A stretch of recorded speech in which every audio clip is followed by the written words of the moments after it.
Welcome back to another episode of Sex, Drugs, and Soul, where today I took a Benadryl to relieve some anxiety, take the edge off, and I have on my dear friend, Sammy Saticio, singer, voice expert. Love you. Glad Love you're here you. again. Me too. I love it.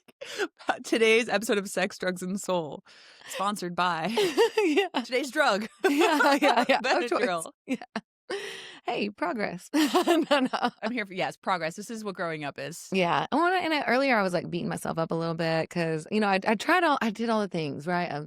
I had talked to my anxiety. I moved, I meditated, and then I'm just like, oh, I still feel like that the little butterfly. I was like, fuck it.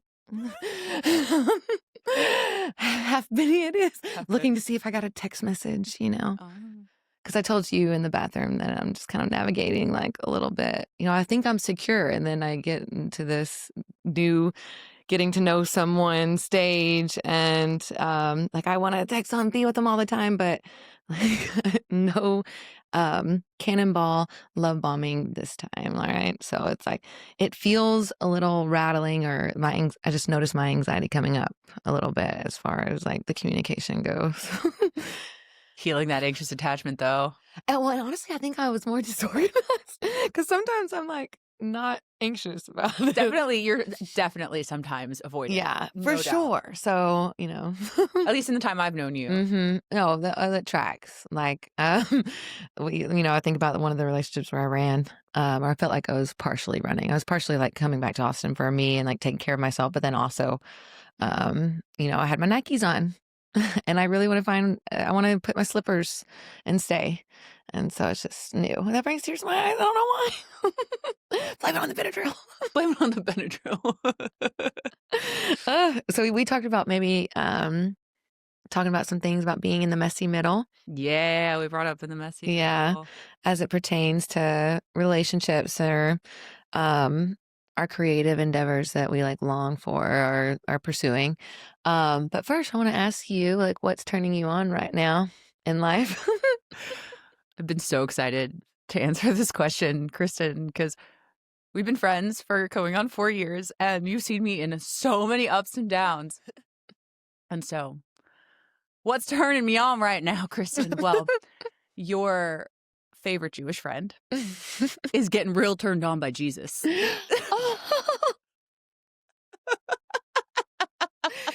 Have you had a self-pleasure session with Jesus yet? No, not self-pleasure. Okay, no. Not self-pleasure. Teachings. I'm gonna decide how deep I want to go with that on today's, which we talked about, right? Just because like I have a music career that I'm aiming for, and my audience I'm aiming for is the Christian community. Oh wow, I didn't realize that. Like I'm really pulled into worship music. Wow. What? Oh, I've been saying for years, I'm like, I'm a gospel singer. Yeah, you I'm are. a gospel singer. You totally got that voice and resonance. Yeah. Thank you.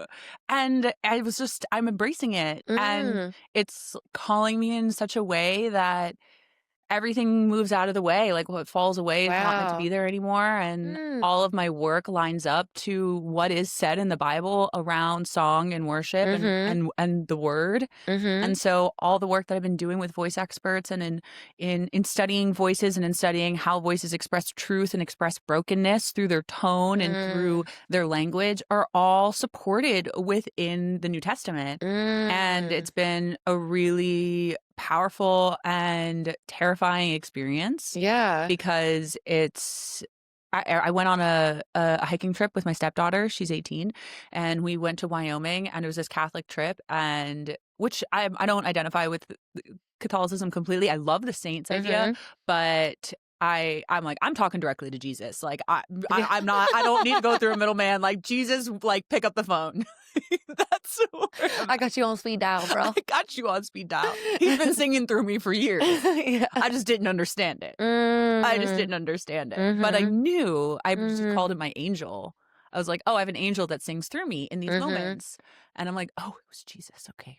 Noted. Wow. Cool. Well, and that's interesting. I love like right? I mean, like you grew up Jewish. Do you still identify with like being Jewish, or is this new found teaching or resonance or relationship that you're creating with Jesus rocking the foundation of that? Or is it deepening it in some ways? Or I'm curious, like how how you're navigating that.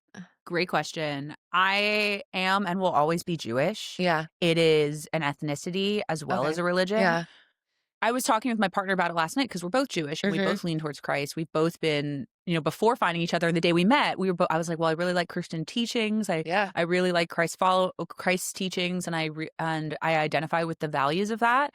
And he was like, my kids have been raised Christian, and so we connected over that. But we don't have the same like Catholic shame and Christian shame, which is really interesting. So when it comes to like intimacy, that's it's a different kind of shame, I think.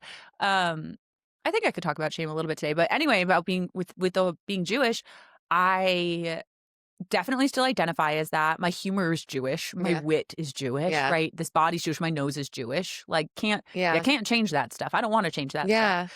And my soul is connected to something more spiritual than what modern Judaism is. Because in modern Judaism, it's not about like, this is our connection with God. It's this is our connection with our people. This is our connection with our ancestors, which is like identity politics. It's not really about a spiritual connection. It's not even really about like the values and teachings. It's about like, because it's so, because we said so. And I'm like, well, that's like, I never liked that saying. I've never liked that. I've been fighting it for years. I just like, I studied Buddhism and like when I was 13, like Wicca and Taoism. And I went to a bunch of churches with my friends and always really enjoyed the singing and enjoyed the worship and enjoyed the gospel. And then, it just kind of hit me about 4 months ago. And then on the trip that I was on, I just like was in the woods in this meadow looking at this mountain, and I just finished peeing in the woods. Like, which is my favorite thing ever. I don't know if you know that about me. Like that, I will continue to say it is. But I love that you do. Literally, my favorite I totally thing. will. Like, I can't take the country out of the girl. You can't take them out. When I moved, when I was in the mountains, I had a series on Instagram, which was Bathroom of the Day, and I would take pictures of like these amazing sites because I was a rock climber, of me like rock climbing and like Being in the bush. like this is from a bush, like, and so that's like my favorite. And so I just finished peeing and I'm in the mountains and I go, okay, God, if you want me to have a direct relationship with Jesus Christ and accept Jesus as my Lord and Savior, please show me. Please show me, and I will say yes. And I just started hysterically crying, and like my whole body just like released, and it felt like years and years of like not fully being who I am. And because this gospel singer part of me has been there for so many years. And singing has been such a strong identity, but I haven't been singing the thing that I want to sing. And so I'm all about that right now. And there's a song that I guess I kind of identify. I think it's more of a faith-based song. Or what is it? Heartfelt Hallelujah with Jelly Roll. And it's so good. I love Jelly Roll. I love, but it's so good. And I'm like, I will, I get on kicks, right, where I listen to a song over and over. This is when I was trying to think of. Oh, Brandon Lake. I think, he's an American Christian. Brandon Lake is a Christian singer. So they partnered, and I always love how Jelly's out and open about his faith too. I didn't know that. I don't know Jelly Roll very well. So. But I was just thinking that, but so I didn't know. And to me, that one also sounds more secular. So I didn't know, like, where do you see yourself kind of navigating more gospel style, like old hymns, or is it like kind of new or blending the two? Maybe you're going to go to that. I'm in the messy middle. Oh, I'm in the messy middle. Perfect. Great. I'm in the messy middle. Right? Yeah. Like I'm sitting down, and what's cool is because I'm like going to church and listening to worship music and then coming home and like learning whatever song that felt strong to me on the piano. And now my piano's getting better. Wow. And like that's been years and years of practice and not getting any further. And now my piano's like, oh, I just played that whole thing. Okay, I just did that. And so there's like last night I started, right now the songs that are coming out, they're truthful. They're Jesus, are you real? Is this really the path I'm meant to go down? They tell me that you'll set me free. Is that true? And so it's really like asking those questions. That's the part of it that I'm in. So that's really lovely because, when I look 5 years into the future, it's going to be a completely different relationship with this. But right now it's in this, like, is this real? Please show me. Yeah. Only you're getting the text messages that you want. It's like a new relationship, right? Oh, yeah. You're gonna be like, I was just making a joke. No, I think this is beautiful. And this is totally not where I saw You us. had no idea. Had no idea. I was like, I won't tell you what I want to talk about. I love this. And because for me, it like brings in a different flavor of soul and spirituality. And I just started reading not too long ago, the Gospel of Thomas. So I'm getting more into the teachings of Jesus, because it's different than like, the brimstone, fire and brimstone that I grew up with in some aspects. In some aspects, I had different outlook or perception. So it's like, yeah, I'm revisiting it, but at a slower pace, I think. And also having self-pleasure sessions. Yeah. Yeah. But I was listening to this pastor, this very famous pastor with my partner. What is his name? I know his name, but it's not. It'll come up like later. Yeah. And I'll be like, Derek Prince, very famous pastor. He was a British intellectual scholar and then became a Pentecostal pastor, which is like really random. And he was talking about, he's like, sex is good, sex is holy. And my partner were like, well, if you don't say, let's do that, right? So, but I think it's just like about the intent. But I mean, I don't necessarily have I do have strong opinions on it because of my past and my history. And like, we didn't even grow up with like I remember my mom saying like sex is about. I never heard like sex is sacred. That was never something that came to me. And so I didn't grow up that way. And it wasn't until I grew up and went through some things and I went, wait, what if I do want one person? What if I do want to move in that direction? What if I do want to like create a relationship with myself, with somebody else, rather than like having it in a bunch of different directions, which was my past. But even now, I've been in a relationship for a year. We live together. Like we've got like a promise ring made, and I'm rediscovering, okay, but now who am I again? Who am I in this relationship? Who am I? How do I take care of me first? And I think really that's hard. important, like to take care of like yourself and nourish yourself, to not lose yourself completely in the relationship or kids or whatever like the other circumstances are. I'm talking about you, but also like moms too. I think it's very important to like do those things or have like your own life, and it enriches the relationship by taking it, bringing it back to the relationship too. It's hard. Yeah. It's messy, I dare say. If I dare say. It's messy. Well, it's kind of cool that y'all are going on that journey together too. Yeah, we are. We make music together. So we've been working on this cover song that he made into this really beautiful. Have you seen Severance? Did you watch that Severance? No, I wrote it It's a TV show that like got really, really big in the past 6 months. And the final song of it is the song Windmills of Your Mind, which is like round, like a circle in a spiral, like a wheel within a wheel. It's the windmills of your mind. And so he was like, we need to create this song. And we've worked on it. We've done it. Dear audience, I've sung this song well over 350 times. Wow. And it's just like not right yet. And I looked at him yesterday. I was like, I will do my best to make this song work, but I don't want to sing about this stuff anymore. I want to sing about God. Oh, wow. And I'm done singing about the dark things right now. It's been years and years. Well, I think I've seen some things that you posted about how music can, what is it? Not hypnotize, but entrain us. And that's why sometimes, even though I love some of these songs, I don't default to them because I'm like, I don't want to repeat that over and over in my mind and get in a groove. It's like, I know it can be a release or feel seen in a certain way, right?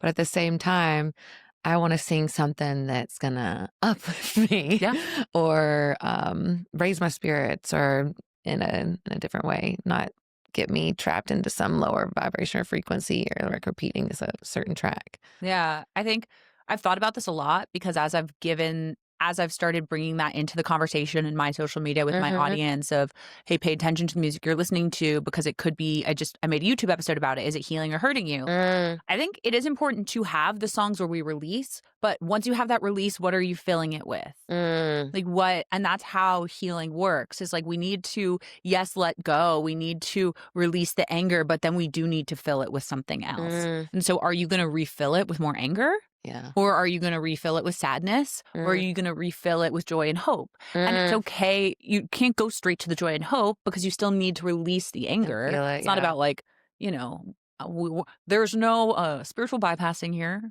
Yeah. We are human beings. Yeah. But full spectrum of emotions. Full spectrum. But that is I think that is something I'm like working through, and how do I, in my leadership and in the conversations that I bring to the table, teach about, because I am starting to advocate for, hey, our music is really hurting us. The music on our radio is pretty dangerous, and it's creating a lot of the sickness that we're seeing in the world because our cells are not getting the worship that they need. Like, we are, as human beings, we are, and I'm sure you've heard this, but you know, your audience hasn't, but like as human beings, our primal form of release and medicine is singing and dancing. Like, that's it. Food, singing, dancing, sex. Like, that's what we did as, like, around a campfire, right? Okay, our food system's dead. Our sex is, you know, not the sacred thing that it was, right? Or that's not necessarily true, but you know, where we are in society, like, that's a huge part of the conversation you have here, right? Okay, our singing and our dancing, like, what is that too? And the music on the radio tuned to 440 hertz is really damaging to our cells, and it's supposed to be tuned to frequencies that call in God. Yeah, and you read my mind. I was going to ask you, I was like, what frequency is it tuned to? That 440 hertz. Yeah. And that's it. Literally, scientists study it and call it creates war within us. What? Yeah. Why? And that happened after World War II, that was instilled. Rockefeller, the story goes, right? Like, and you never know with these kinds of like things that carry around with history, like what's real, what's planted. But as the story goes, Rockefeller had all of the nations change all of the instruments to be tuned to 440 hertz. Wow. And as the story goes, the Nazis used 440 hertz as part of the control system for the Jews. So they would like play music tuned to that frequency because it creates despair and creates creates hatred amongst people. And when you listen to the same song at 440 versus like 532, it's a completely different experience. I'm like, is that the ideal frequency? You say 532 or 432? I think 532 is to, I don't have the others memorized. I think 532 is to the heart. Okay. 432 is also is a good one to be near 440 hertz. Funny enough, auto tune can't work with any other frequency other than 440. So we have like these tools, and you cannot use them. Interesting. So it's pretty fascinating. It does like speak into something that makes you go ask more questions. And I don't know if I told you this is actually in your apartment. Oh. So when you housed me and got me landed here, doing some Jesus things. you were doing some Jesus things. I was not yet, but you were doing some. You were absolutely. That was like very Jesus like of you. Do? You really did. You did. You made like you had a studio apartment with a king size bed, and you were like, "Come stay with me." Even though I love my alone time and love to hermit and don't really want to see people, you can live in my bed with me. Hey, I let a few select people. It was awesome. It was awesome. I'm forever indebted to you. Forever indebted. That was really, and I would do meditations and guided visualizations every day because I was in such a down place in my life. And one of the and there's a lot of them that have come true. Wow. There's a lot of like internal work I did in your apartment that's like come true. Me too, in that apartment. I love that apartment. Yeah. Forever that apartment. I'm not there anymore. I don't know if you know I'm not in that. Yeah, okay, I couldn't remember if but like, by the way, it's gone forever. Yeah. Yes, I did know. We left our mark. We left our mark on that place, or it left its mark on us. Yeah. But one of which was that I'm standing in front of the UN. And I remember. I'm like speaking and singing and campaigning for them to change all the instruments. Wow. And so that's been like a part of like my through line for what I move toward in life. And so that's like a vision that I'm like, all right, that's a North Star. Yeah, I love that. So I think it's still important to have those North Stars, even in like, especially in maybe the messy middle, right? Or would you say that it's important for you to have those North Stars? Well, the messy middle visions on the way to the North Star, right? Yeah. And it's also enjoying every phase that we're in, I think, as we're But I mean, no, because thought about this one day. I was somewhere, I don't know whether, probably in bed or hanging out. But I was like, savor this. You're gonna miss this one day, And like when I think about getting to like the vision that I hold, I would miss like the certain aspects or the slow time or whatever it is, right? You would miss where you are today. Yeah, all the problems you have today. all of it. They're All of nothing it. in comparison. Yeah. They're nothing. Yeah. So, I mean, I was like, you know what? Yeah. And I've recently been listening to a lot of Neville Goddard. You know who that is? I know the name. So it's kind of, I just really like, and he talks about God, I believe, in a lot of his different teachings, but I think it's just, I love playing it at night when I'm going to sleep. It's just like a good sign off. And it just helps me trust more and like have faith that it's like, it's already done. I'm just meeting her or that version of me. And now I get to let go and have life surprise and delight me. And I love that. And, it's more easily applicable for me in certain areas of my life than, say, relationships. But right now, in this moment. But like my dream and vision, I'm like, yeah, kind of, it's like a Jesus, take the wheel, hands off the steering wheel type of moment, right? I love that we're talking about Jesus so much. I'm talking about Jesus a lot these days. I love it. A lot these days. Oh, shit. I didn't mean to play. No, I can't play anything because it doesn't pick up well.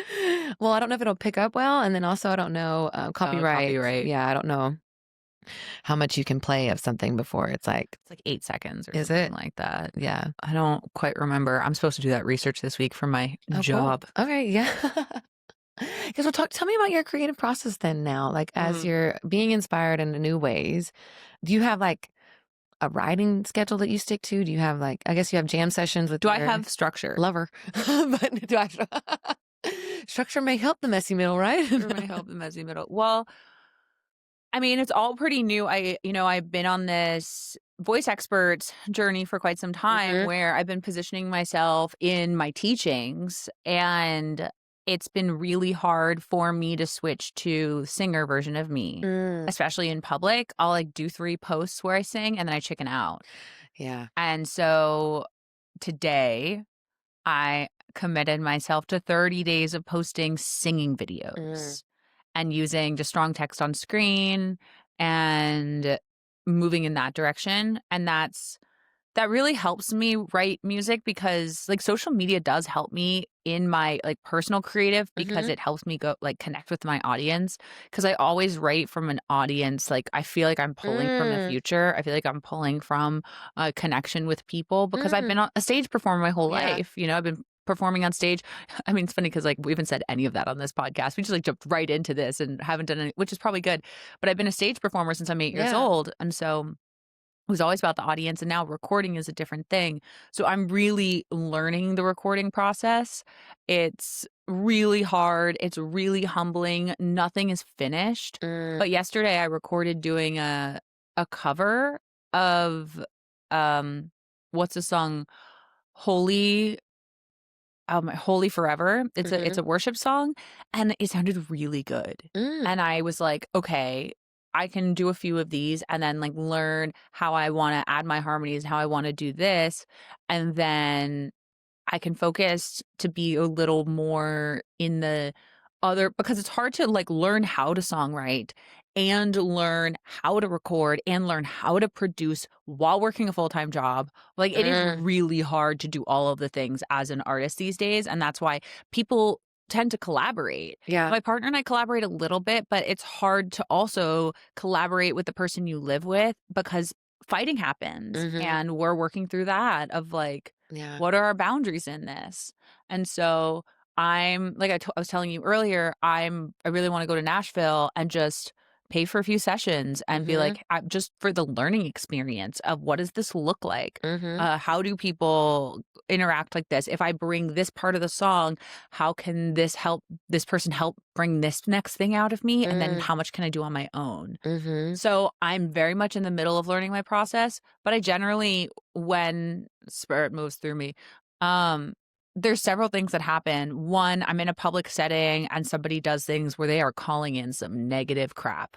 And that's happened many Like times. what? Oh, like I think I told you about that time that you went to some event and there was like some weird, there's been off, evil, some kind of energy. Yep, somebody doing a sacred shavasana. And like it was black magic. It was. 3 people had heart attacks. They were in their 30s. It was terrifying. And several other people left going, Heart "There's some dark attacks. thing." Heart attacks. What? I'm like, Heart attacks in Austin, Texas at a health event. What? yeah. Yes, they were smoking a lot of nicotine. Yes, they were taking nootropics. Totally. But like, come on. Like there or like in the room or like later on or just one person during that event. Okay. During that, but the ambulance was called 3 times. Whoa. Yeah. Weird. My friend passed out. He's a really healthy dude.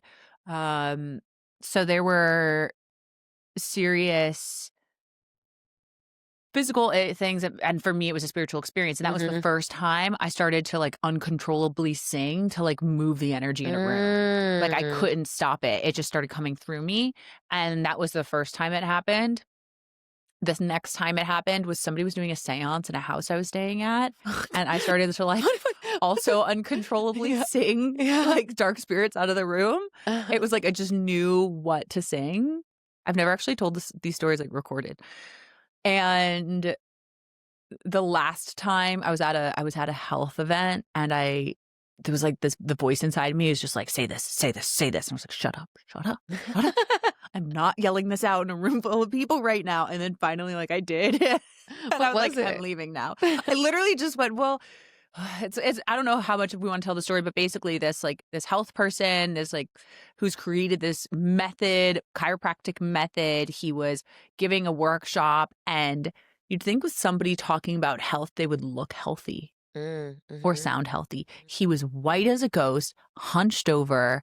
His voice was like low and crackling. You couldn't really understand what he was saying. And if my work around voice experts and around like having like a clear, distinguished, authoritative voice means anything, this man is not working with God. Like, and that's where my, it wasn't just intuition. I was like scientifically observing every aspect of it and then going, okay, do I trust my work? Wow. Okay. Interesting. And so I yelled out, project your voice, you can do it. And then I left because I was like, what? Oh my goodness. But he was doing like really weird things. Like he would like touch somebody's back and they would like jump up as if like a spirit had entered them. And I was like, this looks like something out of The Exorcist. Weird things happen in Austin. Yeah. I don't know if you've had the same Austin experience. I think we talked about this. You were like, I have not had that Austin. I'm in Austin and then I'm also not.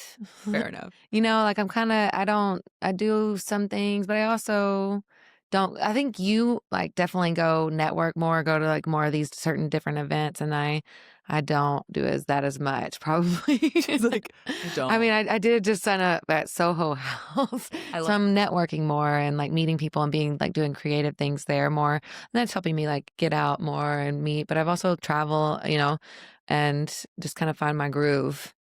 But I mean, I've heard of some things or some of the, whether it's pretense in the Austin spiritual community or like, I've heard of some weird shit. I just haven't experienced it firsthand. That's probably good. You're probably just protected. Good. Yay. God is protected and supported. That has always been like one of my mantra affirmations that I repeat. I've also like by my daily reading, most of the days has like a little scripture. So it's been an interesting blend for me of like scripture and the lessons or teachings, and then also mysticism or like blending that with like power of my mind and all this. I don't know. I've been loving it. So I'm interested in chatting more about that. And also I'm curious. I've always, you're talking about navigating those different aspects of songwriting or creation or collaborating on certain things. That's not my experience I've ever seen of you. Like every time or when I've like co-wrote something with you or we just had that jam session, it just seemed like the words just came out of you like so easily, like just flew onto the page. And so I don't know, maybe I'm a little hard on myself. Yeah. I was like, yeah, because it just seemed like it just was like You're right. Natural rhythm. And so I was like, that is not my experience. But I know that we can also be our harshest critic or like hold ourselves to a higher standard. Right. So I think it's beautiful that we can hold ourselves to like what we want to create or put out in the world. Well, it's probably speaking to the same messy middle, right? Yeah. Because I'm like, oh, I'm not at the end product yet. So when I do write, and this is when we wrote a song together, this is what I did, is if I sit at the piano and just play 4 chords, things just come out. Like if someone plays just 4 chords over or whatever it is, like the song writes itself. But once I start thinking, like I can't think. I have to just do and experience. And the way that I've found the flow happens is through like that whole diagram. I should show you this diagram. I thought about like printing the diagram and bringing it, but I was like, I don't even know what it leads to. It's just this step-by-step process of really like what I've done to clear the way for God to speak through me and sing through me. And like the whole words core language upgrade and how that plays a role. And then now in listening to all these Christian teachings about, like Derek Prince talks about self-pity being like how the enemy works through you. And I was like, oh, well, I have this whole like words framework for how to get out of self-pity and get into self-empowerment so that God can work through you. And so it's really fascinating and what vocal tones you can use so that God can work through you. And so there's been all of this, all of these, like, how do you clear the way for God to work through you, through your nervous system, through your words, through your voice, through your energy, through your mind. And I think that's like kind of what I've done and how I came here. You've been doing it. You just didn't know maybe exactly what you were doing it for in some ways. Yeah, it was just like, you have more clarity. How to own the room. Like, that's what it was. Like, this is my method for how to own the room. And I'm like, it's deeper than this. And I don't know. I still don't know what to do with it. I don't even know if it matters. I guess it's just like what it's been for me. But yeah, when I stick to that and I just like go through the levels of that and I allow myself to clear everything through that. Yeah, like last night I sat down and I wrote a song and I sent it to my partner and I was like, the chords need work and that's his specialty. Like he writes the full like compositions. Wow. And so he was like, I can help you with that. He's like, these lyrics are beautiful. And I was like, wow, thanks. I love the lyrics of this other song too. I'll have to send them to you. I feel like you could jazz it up or go in a Jelly Roll song? No. The one that we wrote like a year or two ago. I don't know when it was. Maybe a couple years ago now. I don't know, year or two. It was such a beautiful song though. Yeah. And it definitely has an uplifting message. Maybe I'll send it to you. I don't remember. I remember what the journal page looks like. Yeah. I remember that, but I don't remember what the song. Yeah, I have the song somewhere. Good. I love that. Yeah. I'm like, I do have it on my phone, I think. No, I looked at your Instagram bio and I looked down here because I was like, this is new. I'm like, I mean, it's new every day. I change my Instagram bio more than I change my underwear.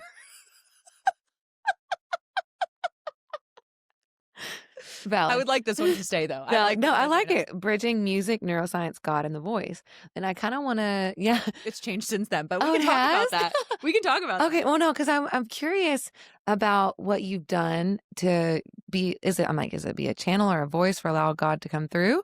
Or how, you spoke a little bit earlier about like voice and resonance or tones.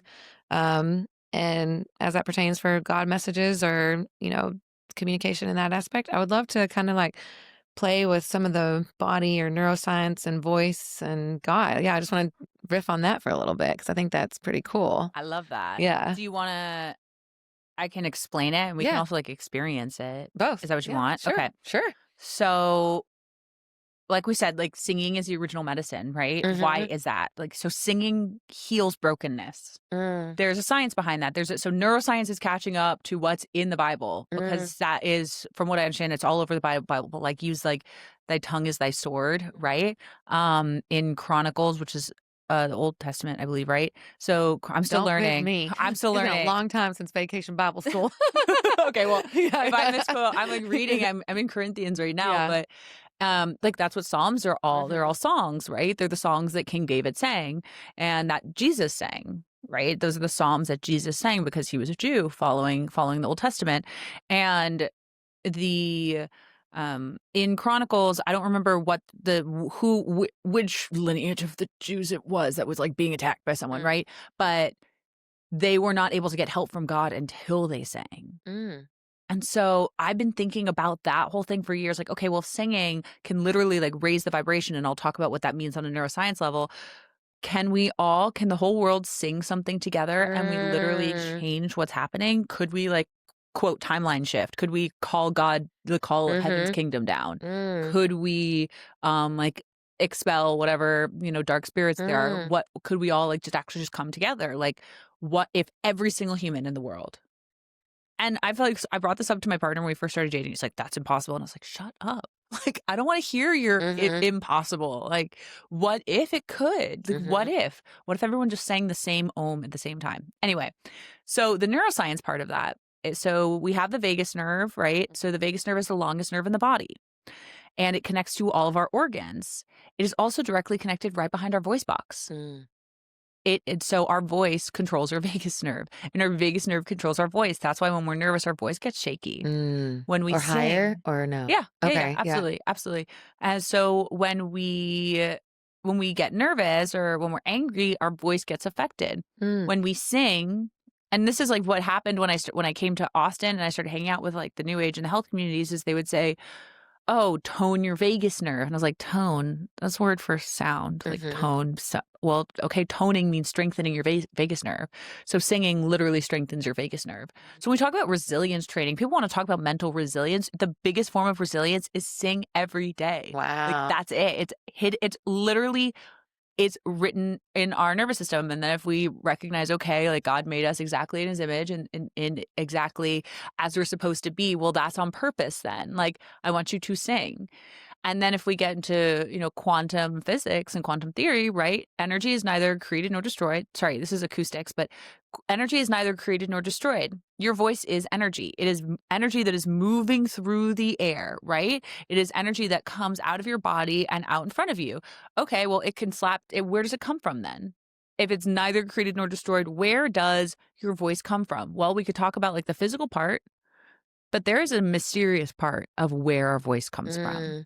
Absolutely a mysterious part. So sure, I would love if a neuroscientist listens to this and wants to send me the science of how the electric pulses go off and then create that other inexplainable part.